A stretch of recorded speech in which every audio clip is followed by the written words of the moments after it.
What's going on, everyone? Jeremy here from the Quarter, and we have an epic win just moments ago, but an important story to follow as Twitter suspends probably the most popular account that just dunks on the left's hypocrisy. It's one of the best accounts I've ever followed, and seeing it disappear yesterday in the middle of the afternoon, you know, it used to be one of those things where it was like, oh, I wonder what happened. It's like, oh, sweet summer child. You know what happened. It was getting too popular. There are two very popular accounts that are always going, getting passed around, going viral on Twitter. Both Defiant L's and Libs of TikTok. And I strongly suspect these accounts will not be allowed to exist into the next election cycle. There's just no way it's going to happen. Yesterday, according to Outkick.com as well as FoxNews.com, not reported by a single left-leaning website, Twitter has suspended popular Twitter account Defiant L's on Tuesday. The anonymous accounts exist merely to illustrate liberal hypocrisy by posting two side-by-side screenshots. You can see Brooklyn Dad Defiant, who is got exposed last year by Jimmy Dore. Well, he's the one that popularized it. I'm sure that others had figured it all out as being a paid tweeter for the Democrats. Writing, you know, you can see, I can guarantee you right now that I will not be taking anything called the poke, you know, the Trump poke. And then later on saying, I've already been fully poked. If I need to get the booster, no big deal. I'll do what's necessary to stay safe. I'd like to see America go back to normal. It's like, what do you mean? Now, the reason they gave for the ban was ban evasion. What that means is that you've been banned on another account, so you came back, all sorts of stuff like that. Hey, Twitter, so about an hour, so how is it exactly a violation? According to Twitter, they violated a, quote, ban evasion. Quote, hey, Twitter, so about an hour ago, my account at Defiant L's was suspended. The account users posted in a screenshot via the Post Millennial. The word currently is ban evasion, though I've never had an account suspension, so I've never had a ban to evade. Regardless, I've appealed the suspension and will keep everyone updated until then. I can be found on Instagram at Defiant L's and also on Getter at Defiant L's. Ha! Thanks for all the support and kind words. I hope to chat with you all again soon. Have a drink, keep honking. Defiant L's. Absurd from earlier today. From earlier today, here's one of the last things they posted. Showing this Quintez character who wrote an article saying Kentucky's concealed carry shows that your life doesn't matter to Republicans. And then that was July 2nd, 2019. Then February 14th, 2022, activist Quintez Brown named an attempted pew-pew of Louisville mayor candidate. The reason that this account was so popular is because it's just so good. They've really, the person behind the account really just mastered the format, showing like incredible hypocrisy, in particular of the left. I know for a fact there are sites like this on the right. There's like multiple Twitter accounts that even as somebody as tiny as me live to do this kind of thing. It's fine. Sometimes people are hypocritical, and I probably have had hypocritical things in the past. It's a natural thing, but it's just a meme. This, according to Fox, a Twitter user named Eliza reached out to the Defiant L's account holder and shared a statement. We already had the statement. Here's the... Oh, Eliza, I follow her on Twitter. Yeah. The move garnered criticism from some users who adopted the hashtag #FreeDefiantLs to protest Twitter's decision. The account posts screenshots of tweets by users showing alleged hypocrisy, such as one who swore to never take the Trump poke. Social media giant has received constant backlash for censoring conservative voices through bans and suspensions, including former President Donald Trump and National Security Advisor Michael Flynn. Now, I have amazing news for you, as they're back. After the hullabaloo, it's like they picked a little too popular of a target. They picked a little too popular of a target. We noticed What's odd is their follower count is still, this is not the appropriate number of followers. It was in the hundreds of thousands, but I've seen that take some time to restore. So I'm not exactly sure what's going on there, but let's be very clear. The only reason they're back is because we noticed and they were just too big of a target. Twitter, and to the same extent, Facebook and Instagram continue and will, and believe you me, 2016 was nothing compared to what you saw in 2020, which was nothing compared to what you're going to see in 2024. In the span from 2016 to 2020, we saw social media just stop pretending that they're platforms and go full-on publisher by banning people who have, in my opinion, the wrong political stances, in their opinion. I believe that there absolutely is a bias against one side of the aisle in terms of Silicon Valley, in particular when you get popular. The reason the Defiant L's account was so important is because it constantly was reminding people, including normies, that these people are all liars. And by the way, I'm sure there are plenty of liars on the right too. But Defiant L's was always just so hilarious.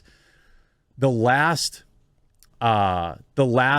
tweet they put out was, "I can't one day to vote for Quintez Brown, one day." And then Quintez Brown, 21, faces charges of attempted ending somebody's life and several charges of wanton endangerment. I think he just popped off some lead at a car. And you see Dean Blundell, who's a huge loser, in my opinion. Smiley face, "We don't dox, you effing rejects. Do it to yourselves, mostly because you're not smart." That's February 3rd, 2022. Then on February 14th, so here's the list of the Give, Send, Donor. Here's the Give, Send, Go donor list. Doxing people, right? It's so great. Nick Adams, "Cancel culture has no place in a free society," February 13th. Literally 2.5 hours later, "Dr. Dre is a criminal. He went after a police officer. He had no business being celebrated in a halftime show." Hey, there's somebody on the right, I assume. The Hillary Clinton one, suspiciously, also in just the days before their ban. The Post, Washington Post, "Hey, Republicans, stop fighting the poke and mandates." The Post then posts only 4 months later, "Mandates didn't make much of a difference anyway." Angela Belcamino, "Cancel student debt," 2/8/22.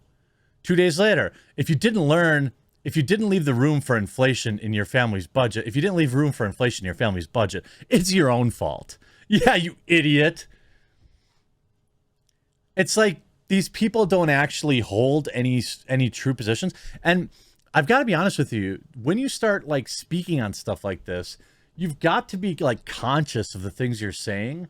And I try to always put things, and I don't do it perfectly, but I try to put things through like not a purity test, but like okay, wait a minute. Before I say this, am I contributing to cancel culture?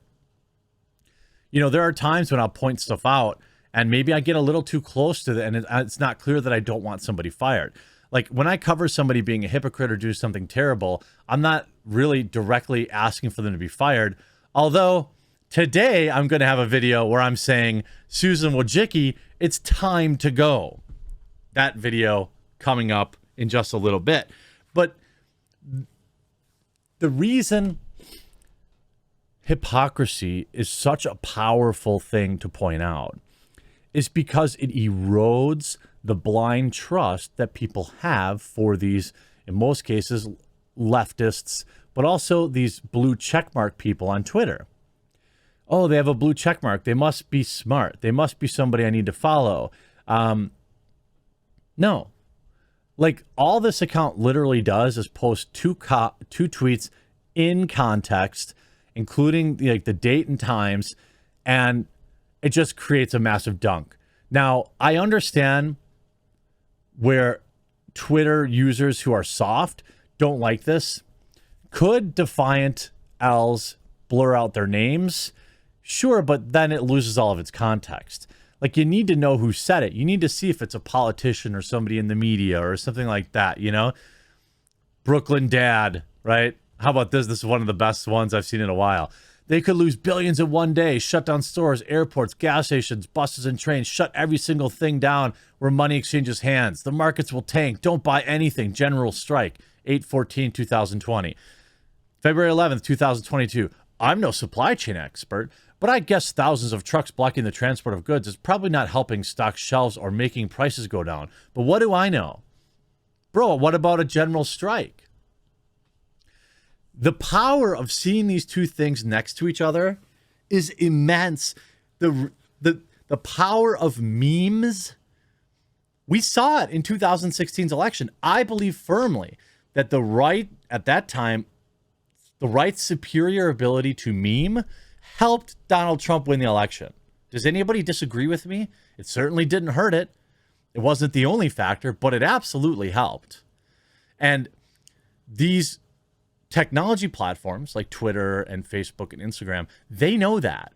So instead of getting better at memeing, they just ban people, which is why every single tweet I put, like, I always have a Gab tab open. I have a Getter tab open. Yes, I know Getter. I don't care. I use everything.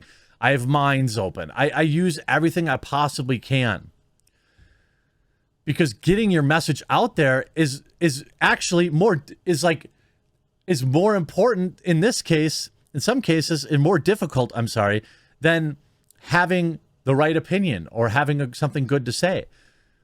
It's hard enough to convince people, but it's even harder to actually get your message out there, which is why Defiant L's is so important. But it's also why it's so important everyone embrace at least one form of alt tech. Yes, I know Trump's cringe truth social's coming out, but you better believe I'm going to be on it. And I'm going to be on Gab, and I'm going to be on Getter, and I'm going to be on Minds, and I'm going to be on BitChute, Rumble, Odyssey, everything. Because I guarantee you there's people I'm reaching on those platforms that I am not reaching on YouTube, that I'm not reaching on Twitter or Instagram or whatever the case may be. So I'm glad Defiant L's is back.